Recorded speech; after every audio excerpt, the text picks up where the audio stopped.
Bonsoir, Monsieur le ministre. Bonsoir. Voilà, je rappelle à nos téléspectateurs que vous êtes le ministre de la Culture et du Tourisme du Burkina Faso. Merci d'avoir répondu à l'invitation de RTI 1. Merci. Alors, vous étiez hier parmi les personnalités présentes donc, au lancement de la saison culturelle 2013, qui s'est soldée également par l'inauguration de l'Office national du cinéma de Côte d'Ivoire. Alors, vous qui avez effectué ce déplacement, quelles leçons vous tirez de cette double cérémonie? Alors, vous me permettrez tout d'abord, madame, de saisir l'occasion que vous m'offrez pour remercier mon collègue et frère, le ministre Maurice Bandama, pour son aimable invitation à l'occasion de ce grand événement qui est donc le lancement de cette année consacrée au cinéma ici en Côte d'Ivoire et également à l'inauguration donc du siège de l'Office de cinéma de Côte d'Ivoire. Alors nous sommes là justement pour traduire l'excellence des relations qui existent entre nos deux pays. Vous le savez très bien que nos deux pays partagent la même histoire, partagent une géographie commune. Ce sont des peuples qui, pendant longtemps, ont toujours su coexister. Et vous le savez également qu'il y a une volonté politique affichée par les plus hautes autorités de nos deux pays d'entretenir cette amitié. Très récemment, il y avait un traité d'amitié entre les deux pays qui a été signé en juillet 2008. Et en allant dans le sens de ces feuilles de route, donc cette dynamique-là, tracée par nos dirigeants, vous savez également que le 28 décembre 2009, il y a un protocole d'accord de coopération culturelle entre nos deux pays. Donc c'était tout à fait normal que dans ce sens, une délégation burkinabé soit présente au moment où la Côte d'Ivoire amorçait un tournant dans le sens donc de redynamiser donc sa cinématographie. Voilà la raison pour laquelle nous sommes là. Alors, quelles leçons en tirer?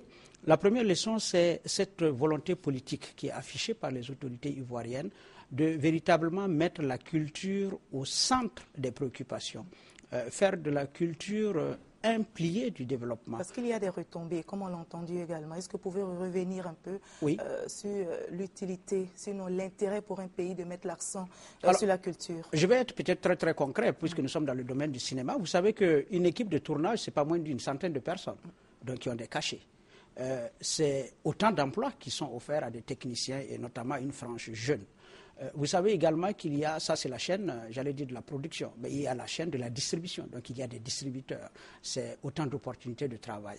Vous avez le volet exploitation, voire diffusion, c'est-à-dire la gestion des salles qui emploie du personnel. Et vous avez également toute une microéconomie qui se déroule autour d'une salle de cinéma. Cela va du cireur de chaussures au parqueur, à la vendeuse d'orange, au vendeur de café, etc. Comme des fois le cinéma contribue à l'essor économique de Exactement. Pays. Voilà, donc c'est très important et parce que vous voyez des exemples un peu ailleurs. Si vous voyez l'exemple de Bombay, vous voyez l'exemple d'Hollywood et plus proche de nous, il y a Nollywood au Nigeria qui prouve que véritablement mieux structuré, mieux organisé, c'est un secteur véritablement porteur et qui peut véritablement contribuer au produit intérieur brut de nos pays. Mais malheureusement, est-ce que ce cinéma-là, malgré l'utilité dont vous venez de parler, il est perçu comme ça par nos gouvernants?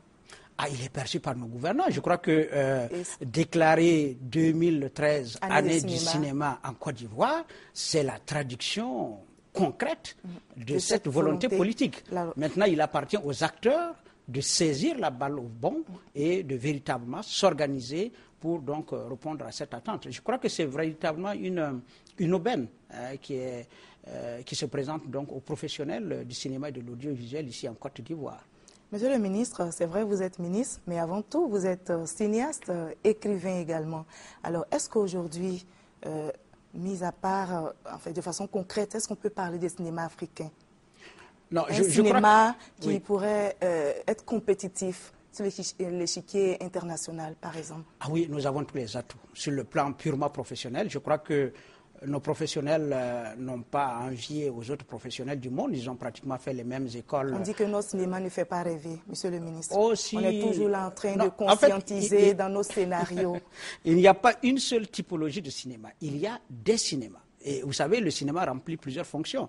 Il y a des cinémas faits pour le divertissement, il y a des cinémas faits pour conscientiser, pour informer, pour sensibiliser, un cinéma donc qui œuvre dans le domaine du social, tout comme il y a un cinéma, j'allais dire, militant. Donc il y a plusieurs fonctions. La fiction, nous mettons l'accent là-dessus aussi.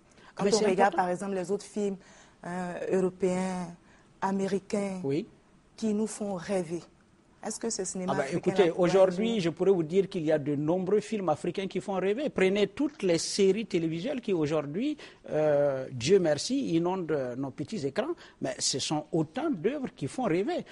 Combien de fois n'avez-vous pas constaté dans certaines capitales africaines que des jeunes filles empruntent les prénoms d'un certain nombre de vedettes du petit écran, des vedettes africaines, ou alors qui ont des sobriquets, ou alors des modes en matière d'habillement, de comportement. Donc c'est pour dire que nous avons un cinéma qui fait tout autant rêver que les films qui nous viennent d'ailleurs.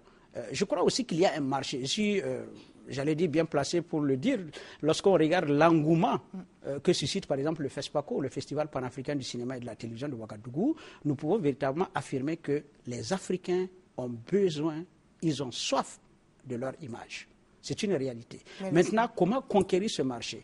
Comment contrecarrer les majeures compagnies qui véritablement inondent, j'allais dire, notre paysage audiovisuel? Toute la question est là.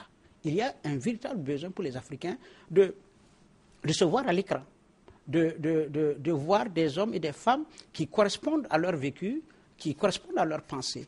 Et c'est pour cette raison que nous pensons